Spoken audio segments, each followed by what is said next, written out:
मेरी back side पर ये जो आप सारी लाइट्स वगैरह देख रहे हैं, ये पूरी की पूरी लाइट्स, ये सारा हिंदुस्तान है। और ये सारा इस तरफ, ये सब हिंदुस्तान है। और यहाँ पर ये जो अभी तो खैर रात का वक्त है और मैं आपको व्यूज़ नहीं दिखा सकता, लेकिन सुबह के वक्त मैं कोशिश करूँगा कि ये एरिया मैं आपको ज़रूर दिखाऊँ।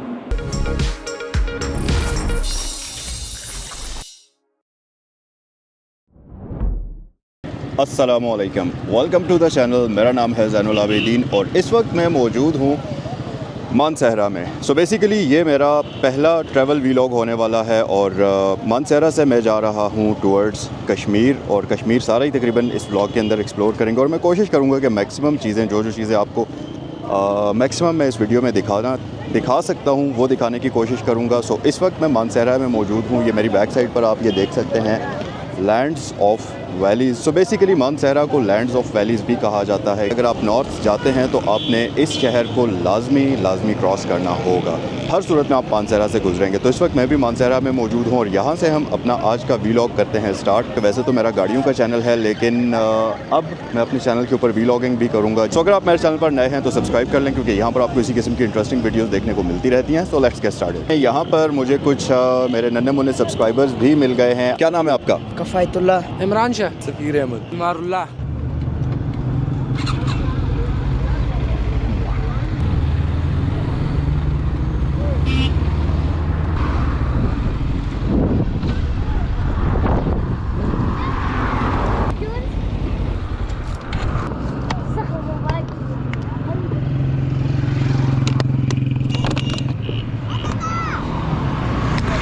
अस्सलामुअलैकुम। पानी चाह दो। बहुत शुक्रिया।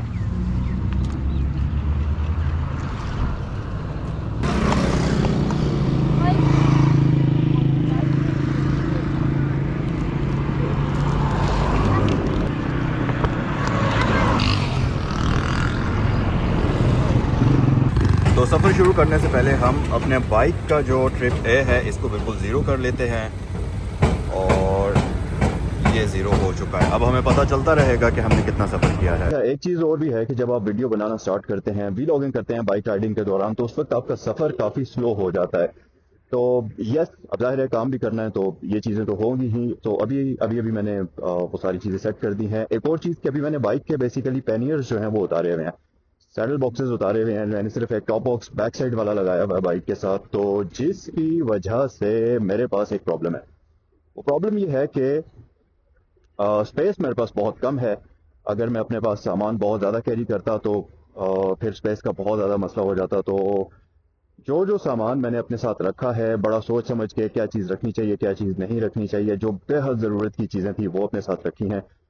और यस, इस सारे सामान के साथ सफ़र कर रहे हैं। एक प्रॉब्लम और भी है, वो ये कि यहाँ पर मेरे पास इस वक्त एक ही बैग है।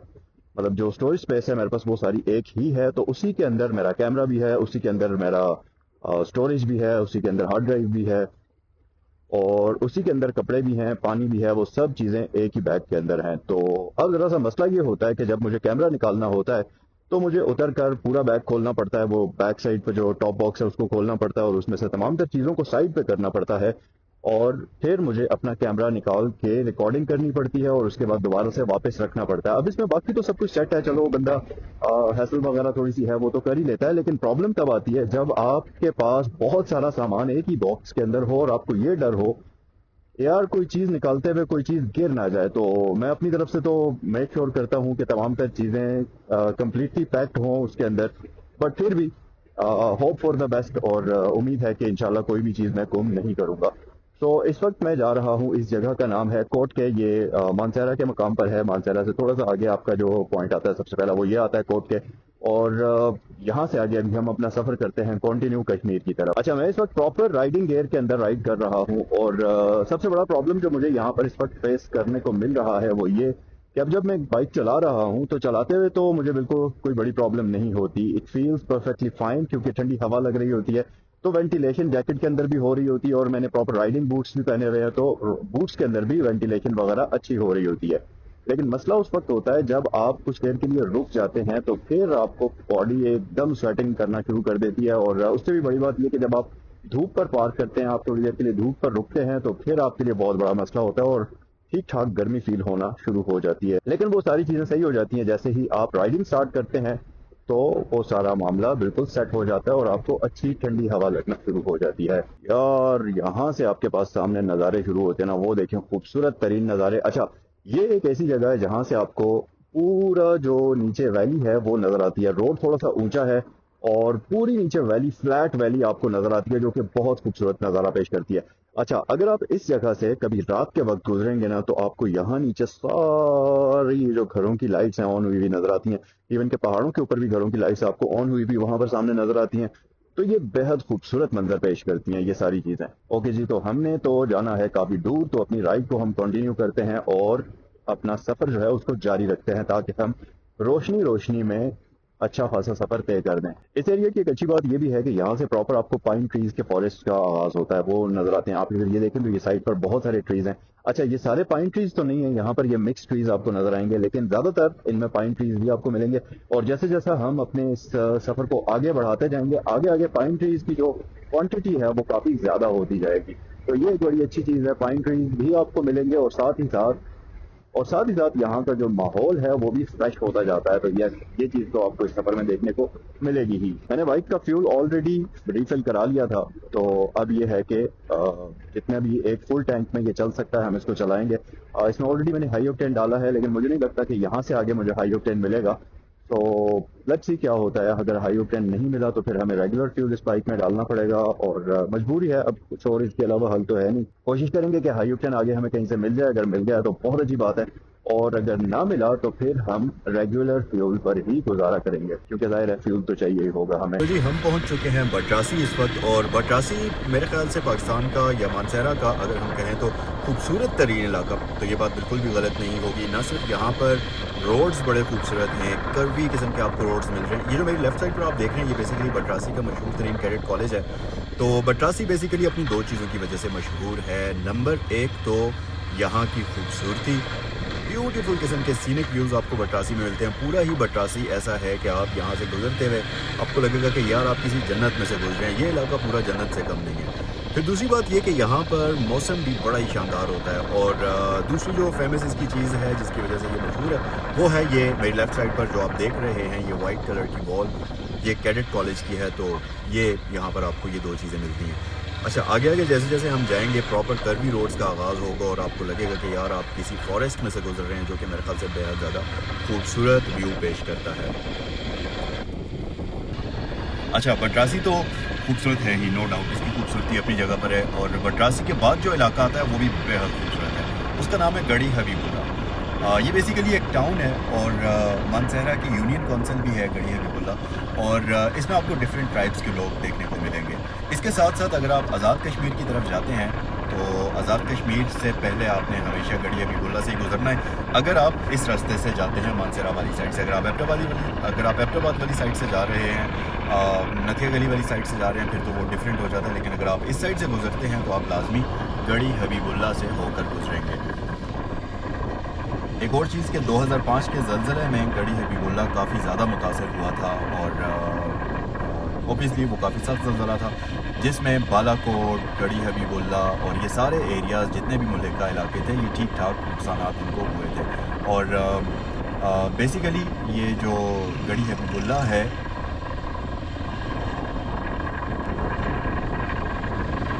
और बेसिकली ये जो गढ़ी हबीबुल्ला है ये तहसील बालाकोट में ही आता है और मानसहरा से ईस्ट की तरफ लोकेटेड है। अगर आप मानसहरा से आ रहे हैं तो आपको थोड़ा ही आगे ईस्ट की तरफ जाकर गढ़ी हबीबुल्ला देखने को मिलेगा। अजय यार, गढ़ी हबीबुल्ला को क्रॉस करने के दो तरीके हैं। इसमें एक तो आपको बाईपास मिलता है जिसमें आप सिटी को बिल्कुल स्किप करते हैं और बाहर से गढ़ी को स्किप करके आप मुजफ्फराबाद की तरफ निकल जाते हैं। उसका फ़ायदा ये होगा कि आपको ये वाला रश जो इस वक्त आप स्क्रीन पर देख रहे हैं ये नहीं मिलेगा और आप ट्रैफिक में स्टक होने से बच जाएंगे। गढ़ी वैसे थोड़ा सा गर्म इलाका भी है, यहाँ पर गर्मी थोड़ी सी ज़्यादा होती है क्योंकि ये काफ़ी गहराई में है और इसके इर्द गिर्द कम्प्लीटली पहाड़ हैं, तो थोड़ा सा आपको यहाँ पर गर्मी भी फील होती है। लेकिन हम बेसिकली शहर में से होके गुजरेंगे, बाईपास वाले रास्ते से हम नहीं गुजरेंगे। शहर भी आपको दिखाना है तो यस, ये ट्रैफिक वगैरह तो थोड़ी सी मिलेगी ही रास्ते में, लेकिन सबसे जो खूबसूरत चीज़ है गढ़ी की वो है गढ़ी का मेन पुल, जो कि इस वक्त आप स्क्रीन पर देख रहे हैं। और ये बेसिकली दरिया के ऊपर से गुजरता है और बेहद खूबसूरत और बेहद शानदार नज़ारा पेश करता है। तो बेसिकली शहर के अंदर से आने का मेन मकसद भी ये था कि मैं आपको ये ब्रिज दिखाना चाहता था, जो कि गढ़ी की शान भी है। अच्छा, गढ़ी की एक और बड़ी अच्छी मशहूर बात है कि यहाँ का कबाब, चप्पल कबाब बहुत ही अच्छा होता है। तो अगर आप कभी भी मुजफ्फराबाद की तरफ जा रहे हो और आपके गढ़ी से गुजर हो तो यहाँ का चप्पल कबाब ट्राई करना मत भूलिएगा। अच्छा जी, जो ही आप गढ़ी शहर क्रॉस करते हैं उसके बाद ये एक बड़ी खूबसूरत पैच स्टार्ट होता है और गढ़ी के फ़ौरन बाद वैसे एक पुलिस की चेक पोस्ट भी आती है जहाँ से ऑफिशियली आप कश्मीर में एंटर हो जाते हैं। अच्छा, उसके बाद फिर आपको ये एक बड़ी खूबसूरत सा पैच मिलता है। इसमें आपको एक कर्वी सा रोड मिलता है जिसके साथ साथ आप दरिया को चलता हुआ देखेंगे और उसके अलावा ये रास्ता बेसिकली आगे जाता है लवार गली की तरफ। लवार गली गढ़ी और मुजफ्फराबाद से पहले एक ऐसा एरिया आता है जहाँ पर आपको बहुत ज़्यादा लैंडस्लाइडिंग देखने को मिलती है और छोटा सा ही एक पैच है, कोई 1 किलोमीटर से भी बहुत कम है, लेकिन ये बहुत ज़्यादा ख़तरनाक इलाका है और यहाँ पर बेतहाशा एक्सीडेंट्स हुए हैं। और अभी आप आगे जाकर वीडियो में देखेंगे भी वो, जो कि काफ़ी डस्टी सा एरिया है और इतना कोई अच्छा एरिया नहीं है। लेकिन सबसे मेन चीज़ ये कि यहाँ पर आपको हर वक्त तकरीबन लैंडस्लाइडिंग देखने को मिलती है। अच्छा, लैंडस्लाइडिंग के साथ साथ इस लवार गली का एक चीज़ बुरी ये भी है कि राइट साइड पर आपके पास बेहद बड़ी खाई है। रोड भी बहुत ज़्यादा नैरो हो जाता है क्योंकि ऑब्वियसली पक्का रोड तो यहाँ पर बनाया जा नहीं सकता लैंडस्लाइडिंग की वजह से। और दूसरी बात ये कि काफ़ी नैरो रोड है जहाँ पर हर वक्त आपको साइडों पर मिट्टी वगैरह काम शाम होता हुआ नज़र आएगा। अल्हम्दुलिल्लाह जी, मैं खैरियत से मुजफ्फराबाद पहुँच चुका हूँ और इस वक्त टाइम हो रहा है 6:05 और तकरीबन मगरिब से थोड़ा सा पहले का वक्त है और खूबसूरत नज़ारे इस वक्त दरिया के मैं एंजॉय कर रहा हूँ। इस वक्त तक का जो सफ़र है वो बेहतरीन गुजरा है, सो फार सो गुड वाला सीन है। और अभी यहाँ पहुँचकर मेरे पास 2 ऑप्शंस हैं। पहला ऑप्शन तो ये है कि मैं यहीं नाइट मुजफ्फराबाद में स्टे करूँ और सुबह सवेरे यहाँ से आगे कश्मीर की तरफ निकलूँ। दूसरा ऑप्शन ये है कि यहीं से आगे सफ़र कंटिन्यू करते हैं, कश्मीर वाली साइड जाते हैं और आगे रास्ते में हम देखेंगे कि कहाँ पर हमें रिहाइश मिलती है। जहाँ पर भी हमें स्टे का ऑप्शन मिला वहाँ पर हम रुकेंगे। अच्छा जी, गढ़ी की तरह मुजफ्फराबाद में भी 2 रास्ते आपको मिलते हैं। एक तो आप शहर से भी होकर जा सकते हैं नीलम वैली की तरफ, लेकिन वो ज़्यादा सूटेबल नहीं है क्योंकि मुजफ्फराबाद की रश, ओ माय गॉड, अल्लाह बचाए। तो हम लोग क्या करेंगे कि हम लोग बाईपास वाला रास्ता ले रहे हैं। ये इस वक्त आप जो देख रहे हैं ये मैं बिल्कुल मुजफ्फराबाद सिटी को बाईपास कर रहा हूँ। बाहर वाले रास्ते से हम लोग नीलम वैली वाले रास्ते की तरफ जाएंगे। आगे जाकर अभी आप देखेंगे एक चौक आएगा जिसमें से लेफ़्ट साइड पर जो ऊपर की तरफ रास्ता जाता है वो बेसिकली नीलम वैली की तरफ जाता है, जिसको हम फॉलो करेंगे। फिर राइट साइड पर आप मुजफ्फराबाद सिटी में भी जा सकते हैं और बाकी डिफरेंट एरियाज़ जो इस तरफ के हैं उनको भी आप एक्सप्लोर कर सकते हैं। लेकिन क्योंकि हमने वहाँ जाना नहीं है इसलिए हम अपना मतलूबा रास्ता अख्तियार करेंगे, जो कि यहाँ से अब आगे ये एग्जैक्ट चौक है जहाँ पर हम पहुँच चुके हैं और यहाँ से अब हम मुड़ेंगे लेफ़्ट साइड पर और ये जो सामने ऊपर की तरफ रास्ता जाता है वो आपको दिखाई दे रहा है जिस पर हम जा रहे हैं, ये एग्जैक्टली है रास्ता जाता नीलम वैली की तरफ। तो बस अब हम आगे जाते हैं और आपको मज़ीद रास्ता भी मैं दिखाता हूँ और आगे पहुँच कर फिर अब आपसे बात होती है। मगरिब हो चुकी है और तकरीबन अभी एग्जैक्टली मगरिब तो नहीं हुई, थोड़ी बहुत रोशनी इस वक्त बाकी है, इस वजह से कैमरा रिकॉर्ड भी कर रहा है। लेकिन यहाँ पर एक चीज़ और भी मैं आपको बताता चलूँ कि मेरे कैमरा के साथ जो मेरा बाइक के ऊपर कैमरा लगा हुआ है गोप्रो, इसमें सिर्फ 2 बैटरीज़ हैं जिनमें से एक बैटरी ऑलरेडी ख़त्म हो चुकी है और दूसरी पता नहीं कब ख़त्म हो जाए। तो जब तक ये चल रही है दैट मीन्स कि कैमरा ऑन है। जैसे ही वीडियो रुक गई तो फिर पता आप समझ जाइएगा, जैसे ही वीडियो रुक गई तो आप समझ जाइएगा कि मेरे गोप्रो की दूसरी बैटरी भी डेड हो चुकी है।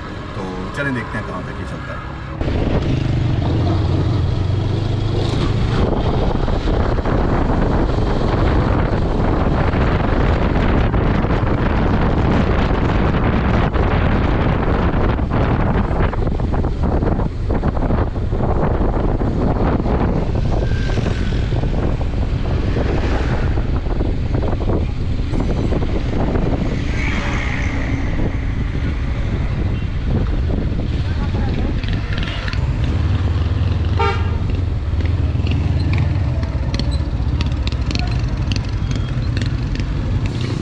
अस्सलामुअलैकुम, क्या हाल है दोस्त?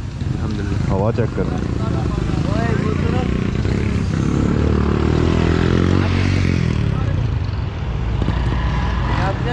हाँ नहीं मानसेरा से। मानसेरा से किधर जा रहे हो? कश्मीर। नीलम? हाँ इस वक्त अकेले ही हो? हाँ। ये करेंगे हवा, अच्छा ठीक है, सही। इस जगह का नाम क्या है यार? थोड़ी पुल। खोड़ी पुल।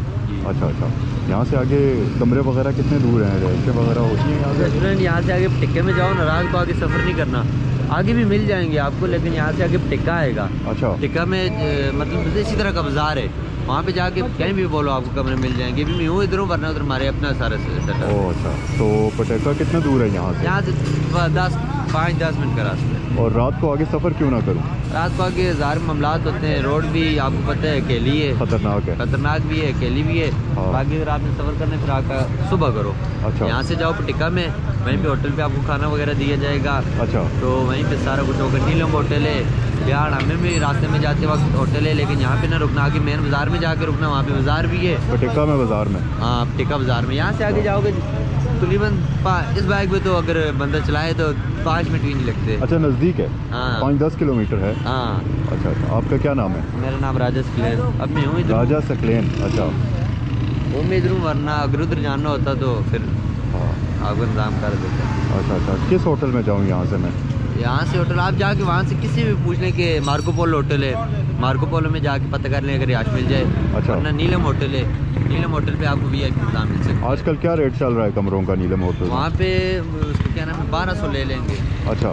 1200-1500 ले लेंगे। नीलम होटल में हाँ कमरे अच्छे होते हैं? VIP AC वगैरह पंखे हीटर सब कुछ। अच्छा। आपका है कोई जानने वाला फ़ोन नंबर कोई मिलेगा? मोबाइल मेरा घर पड़ा है। ओह अच्छा, मोबाइल आपका घर है। मोबाइल घर पड़ा है, वरना मैं आगे कॉल कर देता लड़कियों को, आपको कर देते। चले, मैं नीलम होटल में चला जाऊँगा, आपका रेफरेंस दे दूँ वहाँ पर जाकर। जी जी। ओके। तो हवा चेक कर लें, ज़रा जल्दी जाना है तो वो फिर।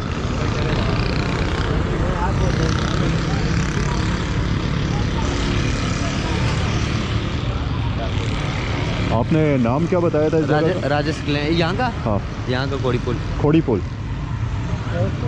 वो आगे लगा होगा फिर। सही है। आज का पहला चाय का स्टॉप पंजग्राम में, और इस जगह का नाम है पंजग्राम वाटरफॉल रेस्टोरेंट। ये बेसिकली पंजग्राम वाटरफॉल रेस्टोरेंट इसको इसलिए नाम दिया हुआ है क्योंकि यहाँ पर एक बहुत खूबसूरत वाटरफॉल है, ये वाली। और आप यकीन मानें कि यहाँ पर इस वक्त शदीद ठंडी हवा है। जैसे आप पूरा दिन गर्मी में घूमने के बाद, बाज़ार में, रोड पर लाहौर की गर्मी में घूमने के बाद अचानक से AC वाले कमरे में आ जाते हैं, बिल्कुल वैसा ही माहौल है इस वक्त यहाँ पर। और ये है मेरा आज का पहला चाय का स्टॉप। और चलें चाय पीते हैं और साथ इस वाटरफॉल के मज़े एंजॉय करते हैं। ओके जी यार, आज पूरा दिन हेलमेट पहनने के बाद बालों का सत्यानाश हो गया है, लेकिन चलो कोई बात नहीं, इतना तो चलता ही है। अच्छा, चाय मेरी आ चुकी है और ये मेरे सामने पड़ी है, और इसके साथ मैंने मंगाए हैं बिस्किट्स। तो चलें चाय पीते हैं, साथ यहाँ पर नज़ारे देखते हैं और फिर आगे चलते हैं। और इस जगह का नाम है जहाँ पर मैं भी बैठा हूँ, ये है बेसिकली पंजग्राम। अब यहाँ से आगे 2 से ढाई घंटे के बाद प्रॉपर नीलम वैली का स्टार्ट हो जाना है। और मैं रास्ते में रूम ढूंढता हुआ आया हूँ, लेकिन मुझे कोई ख़ास रूम नहीं मिला, तो मैंने सोचा वाई नॉट, चलो आगे अपना सफ़र कंटिन्यू करते हैं। फिर सुबह सवेरे जल्दी उठेंगे और प्रॉपर हम नीलम वैली से आगे अपना सफ़र स्टार्ट करेंगे। तो यहाँ पर अपनी चाय एंजॉय करते हैं और फिर आगे चलते हैं।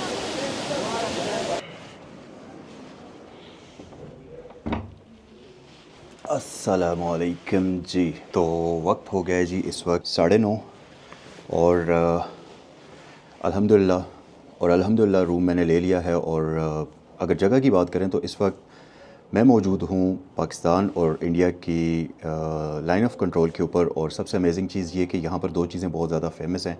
एक तो आपको प्रॉपर वो कश्मीर वाला व्यू जो है वो भी यहाँ से आगे स्टार्ट हो जाता है, वो भी यहाँ पर मिलता है। और फिर दूसरी बात ये कि यहाँ से आप इंडिया का झंडा भी बिल्कुल सामने देख सकते हैं। और पाकिस्तान से अगर आप जा रहे हैं कश्मीर की साइड पर, तो ये बहुत फेमस जगह है जहाँ से आप न सिर्फ इंडिया का झंडा देख सकते हैं, बल्कि नीचे आपको दरिया की एक बहुत ही खूबसूरत किस्म के यहाँ से मनाज़र मिलते हैं। तो वो सारी चीज़ें मिलेंगी। और सबसे अमेजिंग चीज़ ये कि यहाँ पर जो सुबह के टाइम हमें व्यू मिलेगा वो बेहद खूबसूरत होगा और इन्जॉय करने वाला होगा। Hope for the best. और रूम मुझे बहुत अच्छी जगह पर मिला। और रेंट की अगर बात करें तो सिर्फ 2000 रेंट इसका मैंने पे किया है। रूम का भी मैं आपको टूर भी कराता हूँ, जो कि ठीक है, डिसेंट किस्म का रूम है, सिंगल बेडरूम है, वॉशरूम वगैरह सब कुछ अच्छा डिसेंट किस्म का है। तो होप फॉर द बेस्ट। और सो फार सो गुड, अभी तक बहुत अच्छा सफ़र रहा है। यस, थकावट वगैरह हो गई है, काफ़ी ज़्यादा टायरिंग डे था। एक चीज़ ये भी हुई कि मैंने आज का सफ़र थोड़ा देर से स्टार्ट किया, रफली तकरीबन 2:30 बजे के बाद मैंने सफ़र अपना स्टार्ट किया है। तो आते आते काफ़ी मुझे देर हो गई। पहले मेरा इरादा था कि मैं मुज़फ़्फ़राबाद में रुक रहा था, लेकिन वहाँ पर मैं नहीं रुका और मैंने ये सोचा कि चलो हम आगे चलते हैं। एक और चीज़ ये हुई कि अनफॉर्चुनेटली मेरा जो GoPro था उसकी बैटरीज़ दोनों रास्ते में ख़त्म हो गई और मेरे पास 2 ही बैटरीज़ थी। तो मेरे ख़्याल से जहाँ तक की रिकॉर्डिंग उसने की है वो तो मैं आपको ज़रूर दिखाऊंगा, लेकिन उसके बाद वैसे भी उसके बाद रात हो गई थी और मगरिब के करीब करीब ही GoPro की बैटरी है वो ख़त्म हुई है। तो उसके बाद जो रास्ता था उसको रिकॉर्ड करने का कोई मतलब भी नहीं बनता था। एक चीज़ मैंने ज़रूर रिकॉर्ड की है, रास्ते में डैम आता है, वो मैं आपको उसके मनाज़र दिखाऊंगा, बेहद खूबसूरत और बहुत शानदार। तो वो मैंने सोचा चलो हम वो, वैसे तो रात का वक्त था, बहुत ज़्यादा लाइट तो नहीं थी, लेकिन ओवरऑल वहाँ पर लाइट्स वगैरह लगी हुई थी, तो जो चीज़ मैं रिकॉर्ड कर सका मैंने कहा चलो उसको कर लेते हैं। तो वो मैं आपको ज़रूर दिखाऊंगा। और अभी हम जल्दी से फ्रेश होते हैं, बहुत ज़्यादा थकावट हुई हुई है, तो मैं जल्दी से फ्रेश हो जाता हूँ और फिर उसके बाद हम डिनर करते हैं और फिर आपसे सुबह मुलाकात होती है।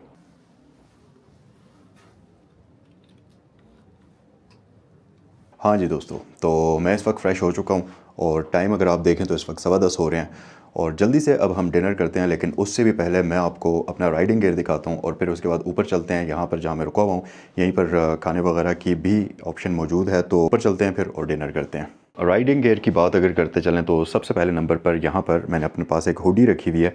अब ज़ाहिर है पहाड़ों का सफ़र है तो रात के वक्त मौसम थोड़ा सा ठंडा हो जाता है, तो उसके लिए ये बड़ा काम आएगी। फिर उसके साथ साथ एक मेरे पास ये वर्कआउट वाली टी शर्ट है और ये मैं पहनूँगा जैकेट के नीचे, राइडिंग जैकेट जो होती है उसके नीचे। फिर साथ मैंने ये राइडिंग ग्लव्स रखे हुए हैं, इसके साथ मैंने एक सेट विंटर ग्लव्स का रखा हुआ है क्योंकि पहाड़ी इलाका है तो यहाँ पर मौसम का पता नहीं चलता, कब सर्द हो जाए, बारिश वगैरह हो जाए, तो उसके लिए विंटर ग्लव्स का होना बहुत ज़रूरी है। अच्छा, उसके साथ साथ ये जो राइडिंग ग्लव्स हैं ये मैंने काफ़ी साल पहले ऑर्डर किए थे, ऑनलाइन ही मंगाए थे। इसके ऊपर ये नकल्स वगैरह भी मिलती हैं और साथ ही ये अब जो है इनका इख्तिताम हो चुका है, ये पड़ चुके हैं। तो राइडिंग ग्लव्स अब नए लेने हैं। साथ अगर आएँ तो हमारे पास ये हेलमेट है, ये जकाई का हेलमेट है जिसको आप स्प्लिट वाला हेलमेट कहते हैं। ये ओपन भी हो जाता है और क्लोज़ भी हो जाता है और इसके अंदर एक बड़ा ज़बरदस्त किस्म का वाइज़र भी है और इसको मैं 2023 से यूज़ कर रहा हूँ। ये बड़ा अमेजिंग किस्म का हेलमेट है। जैकेट की बात करें तो मेरे पास SMK की राइडिंग जैकेट है, ये भी बहुत अच्छी है और इसमें आपको ये कमर के लिए पैडिंग मिलती है, फिर इसके बाजू जो हैं इनके अंदर ये प्रॉपर पैडिंग है, शोल्डर वगैरह पर पैडिंग है, तो ये बड़ी अमेजिंग किस्म की चीज़ है। फिर ये मतलब नाइट वेयर है और इसके साथ साथ ये हैं जी मेरे राइडिंग बूट्स जो कि बहुत ज़बरदस्त क्वालिटी के हैं। फिर उसके साथ साथ कैमरा इक्विपमेंट्स की बात करें तो मैं यूज़ कर रहा हूँ GoPro Hero 8 और इसके साथ 2 अदद बैटरीज़ हैं और यहाँ पर ये एक हार्ड ड्राइव है और उसके साथ ये एक बॉक्स है जिसके अंदर मेरे SD कार्ड्स वगैरह होते हैं। हाँ जी, तो इस वक्त मैं बैठा हूँ बिल्कुल लाइन ऑफ कंट्रोल के सामने और ये जो मेरी बैक साइड पर आप एरिया देख रहे हैं ये सारे का सारा ये सारा है जी हिंदुस्तान। और मज़े की बात ये कि यहाँ से व्यूज़ भी आपको प्रॉपर नज़र आते हैं, सारा वो सामने आप देखेंगे, लेकिन वो सुबह के टाइम होगा अभी क्योंकि रात का वक्त है, तो लाइट्स वगैरह तो सामने नज़र आ ही रही हैं। और दूसरी बात ये कि अभी तकरीबन आधी रात का वक्त है और इनके पास खाने की जो जगह है जहाँ पर ये खाना सर्व करते हैं वो बहुत ही अमेजिंग किस्म की एक बैल्कनी बनी हुई है जिसमें आपको मतलब आप ये कह लें कि सामने आपके पहाड़ों के नज़ारे हैं और नीचे आपके दरिया बह रहा है और वहाँ पर बैठकर आप खाना खा रहे हैं। अभी तो क्योंकि रात का वक्त है तो व्यूज़ तो मैं आपको दिखा नहीं सकता, लेकिन जो चीज़ मैं फ़ील कर रहा हूँ वो ये है कि इंतहाई फ्रेश बिल्कुल ताज़ा हवा यहाँ पर चल रही है। और अगर खाने की बात करें तो आधी रात का वक्त है और इनके पास 3 ही ऑप्शंस थी, जिसमें पहली ऑप्शन ये थी कि आप चिकन कढ़ाई बनवा लें। अब उसमें मसला ये था, दिल तो मेरा बड़ा चाह रहा था कि यार चिकन कढ़ाई खाई जाए क्योंकि पूरा दिन आप जब सफ़र करते हैं तो उसके बाद आपको हाई प्रोटीन वाली डाइट चाहिए होती है जिसकी वजह से आपकी एनर्जी लेवल दोबारा से हाई हो जाता है। लेकिन यहाँ पर प्रॉब्लम ये था कि या तो वो फुल मिलती है या वो हाफ़ मिलती है। हाफ़ जो होती है वो बेसिकली 2 से 3 बंदों के लिए काफ़ी होती है, 3 बंदों के लिए भी काफ़ी होती है, वो आराम से खा सकते हैं। लेकिन मैं क्योंकि अकेला बंदा हूँ तो मेरे ख्याल से वो ऑप्शन तो कंसिडरेबल था ही नहीं और इनसे मैं सिंगल पर्सन की ले नहीं सकता क्योंकि जो चिकन कढ़ाई होती है इनका कहना यह है कि वो हम ताज़ी बिल्कुल फ्रेश बनाते हैं जब भी कोई कस्टमर ऑर्डर देता है। फिर दूसरी ऑप्शन इनके पास बिरयानी थी जो कि अनफॉर्चुनेटली इन्होंने जब चेक की तो वो ख़त्म हो चुकी थी और मेरे नसीब में सिर्फ़ और सिर्फ दाल बची हुई थी जो कि मैंने अभी ऑर्डर कर दी है और उम्मीद करता हूँ कि खाना तो अच्छा ही होगा। उसके साथ सैलड वगैरह वो सारी चीज़ें मैंने ऑर्डर की हैं, लेकिन खाने से भी ज़्यादा जो अच्छी चीज़ है वो इनकी ये सिटिंग एरिया है जो कि एक बहुत ही खूबसूरत बालकनी बनी हुई है। इंतहाई फ्रेश एयर यहाँ से आपको मिल रही है, दरिया की आवाज़ यहाँ से नीचे से आ रही है और यहाँ पर बैठकर खाने का अपना ही एक मज़ा है। तो मैं सुबह के टाइम कोशिश करूँगा कि आपको यहाँ से व्यूज़ भी दिखाऊँ, लेकिन पहले मैं आपको ये ज़रा इनकी बालकनी और ये सिटिंग एरिया दिखा देता हूँ जो कि नहायत साफ़ सुथरा और नहायत ही अमेजिंग किस्म का है। मेरी बैक साइड पर ये जो आप सारी लाइट्स वगैरह देख रहे हैं ये पूरी की पूरी लाइट्स ये सारा हिंदुस्तान है और ये सारा इस तरफ ये सब हिंदुस्तान है। और यहाँ पर ये जो अभी तो खैर रात का वक्त है और मैं आपको व्यूज़ नहीं दिखा सकता, लेकिन सुबह के वक्त मैं कोशिश करूँगा कि ये एरिया मैं आपको ज़रूर दिखाऊँ। तो जी भूख का आलम ये है कि आप लोगों को दिखाए बगैर ही मैंने खाना शुरू कर दिया और फिर अचानक मुझे याद आया कि यार आप लोगों को भी दिखाना है।